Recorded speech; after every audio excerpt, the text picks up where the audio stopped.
e-commerce. Now, the Food Safety and Standards Authority of India, like we've been telling you, the FSSAI, has met with some of these players along with the food business operators, and they're discussing issues like food safety standard violations and mislabeling in packaged foods. There are issues at stake over here. But let's address them. Gurcharan Das is former CEO of P&G India, and of course, he's an author and commentator. It's always a pleasure getting in his perspective on corporate India. Mr. Das, we've seen increased scrutiny by government agencies. We talk about the Enforcement Directorate a couple of days ago. They were looking into some players present on platforms like Amazon and Flipkart. Then there has been news of the FSSAI taking up matters with quick commerce players. The Competition Commission also probing. So what does this increased scrutiny of new businesses suggest to you? How do you read it? Well,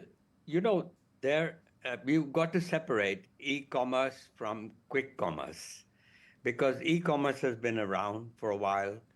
The issues are with the recent quick commerce people who have come. They need absolutely to what FSSAI is saying. There should be no misclaims. They need to put an expiry date. At least 30% of shelf life should be there by the time they sell. So these are very legitimate questions that should be posed by the government to them. Also, I believe the conditions of storage in these what are so-called dark stores at their fulfillment centers are not the most hygienic from the point of view of food. So, but having said that, I think we must not confuse this with the tremendous potential of e-commerce with businesses. the tremendous contribution. Yes. But there is a question over here, and a larger question, Mr. Das, whether some of these businesses are hurting the traditional local offline businesses, the kirana walas, etc., with their pricing, with their discounting. Is it really affecting market diversity in a way that the government needs to intervene? No. I think, look, if you go along that route, you'll say that, oh, why did we let the Tongas stop? Why did we let cars come in? So, and the Tongas had to stop. Now, we are talking about the benefits of technology, and the country's number one priority today is jobs. E-commerce, there's a wonderful study by Pehle India Foundation, which finds that e-commerce is creating 54% more jobs than offline commerce. Now, these, and plus the jobs that are being created at the vendors' end, by giving opportunity to the small scale vendor to have an all India market or the world market. If you're successful, then you get on the global platform of these e-commerce players. You can go to glory, and we know companies who have done that. So this is the best opportunity for our country. Yes. And there's no room. I think we shouldn't get upset because, they'll take over. No. Even in the most developed e-commerce country, the United States, e-commerce represents only 22% of total commerce. So you're saying that there is no real around risk. 7%. So Mr. Das, you're saying that there is no real risk to local players. Technology is going to throw up that much more, but the pie is large enough for everyone. Then at which point is government intervention merited, as opposed to allowing market forces to find their balance when new businesses come in? Yeah, well, I think this probe this ED raid on e-commerce players was very unfortunate. This is the kind of thing that gives Indian regulators a bad name. And now we have to worry with Mr. Trump coming in that he is a toughie. And unless there's an equal platform of equality, a level playing field, as they say, between domestic players and international players, we're going to face a problem with the United States. Now, in view of our threat, common enemy of China, I don't think we want to face that threat. I think we want to begin with Mr. Trump on a good note, and he is a good friend of Mr. Modi. So a few of these raids will just spoil our name, and particularly raids that are not justified. I told you which are legitimate areas that we need to worry about. But overall, we have to recognize that the future, where's the future? Where's the future of the country? Yes, Where's the future of the jobs? yes, And clearly, there is a huge potential. And these are jobs. We think of delivery boys, yes, job. No, yes. these are jobs being created at all levels. Correct. No, that At point is well marketing. taken, Mr. Das. But when you talk about the legitimate levels of intervention that the Yeah, government would need to come in, and you spoke specifically about Q-commerce platforms, they do promise ultra-fast deliveries. They do it within 10 to 20 minutes, and it does raise questions about safety practices, for example, where yes, there is yes, delivery driver welfare, whether it exists or not, and are they yes, transparent about these things with customers?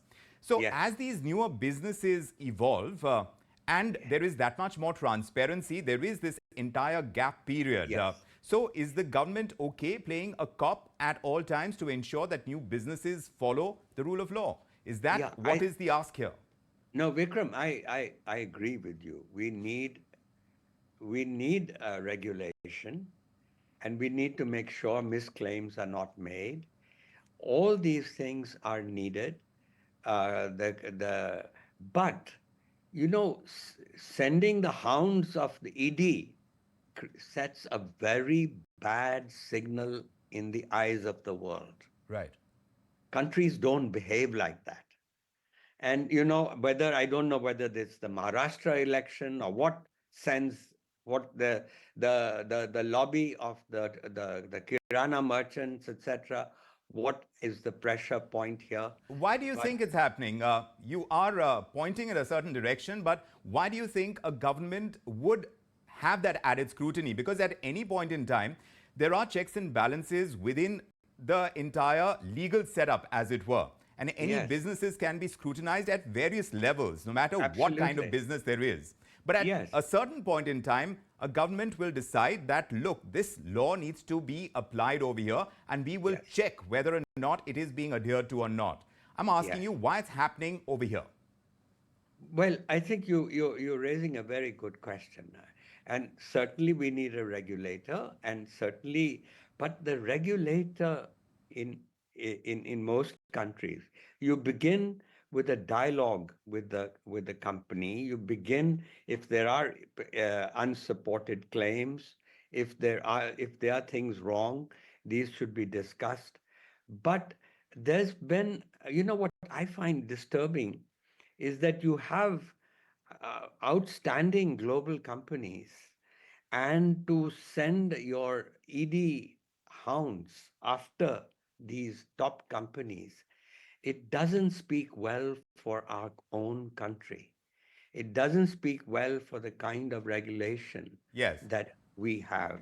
And we don't want India to get a bad name, yes, because we do need foreign investment. This country is committed yes, to a technological yes. revolution, to But startups, India in all these particular, things. Mr. Das, has had particular concerns about adequate, secure customer information, for one, especially because data privacy laws have become stricter in India now. And there could Yeah. be compliance issues. Do you Yes. think that is why we're seeing that much more scrutiny by the government? Is this what it's about? Because there are several factors at play over here. There are certain tax obligations as well. With new businesses, it is more difficult to see if they're adhering to tax laws, Yeah. GST, FDI regulations, and all of that. Yes, absolutely. And I think, look, these global giants are such that they would not take a risk in not complying with the tax laws or with any of those laws. They are in many, many countries, and one bad news in one country can hurt the global brand name.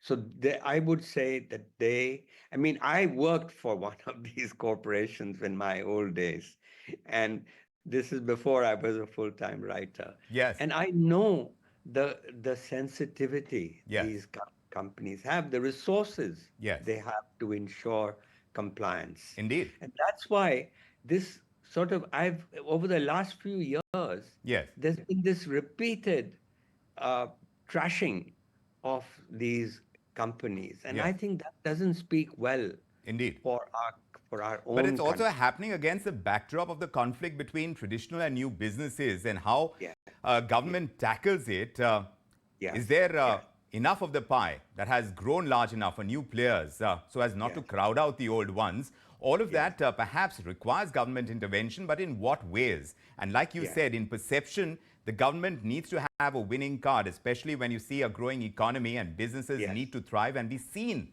as And thriving as well. for our country, Yes, over the last 30 years, India has grown at 6%. yes, And this is very good for a democracy, indeed. but it has still not created an industrial revolution. That's why we have a problem with jobs. That's why we have such a large informal economy. Yes, And today's young people, they have access to the latest information on their cell phone, indeed. and they want better jobs. Yes, And so what we should be doing is becoming hospitable the way China, Vietnam, our competitors did, to become hospitable to them so that our young people can create jobs. The growth rate by itself will go a long way, but it's not the whole story. It's not enough to grow at 6 yes, and 7%. yes, yes, We need manufacturing. yes. And for that, we need the global The giants. growth of Like the this- organized sector, that point is well taken because Yes. unless we have that growth coming through, we're not going to see India rise to the Yes. economic superpower that it aims to be. Mr. Gurcharan Das, it's always such a pleasure and a learning curve chatting with you. It's a pleasure having you tonight as well on our show. Thanks very much for making the time. If you like this video, then like, share and subscribe to ET Now.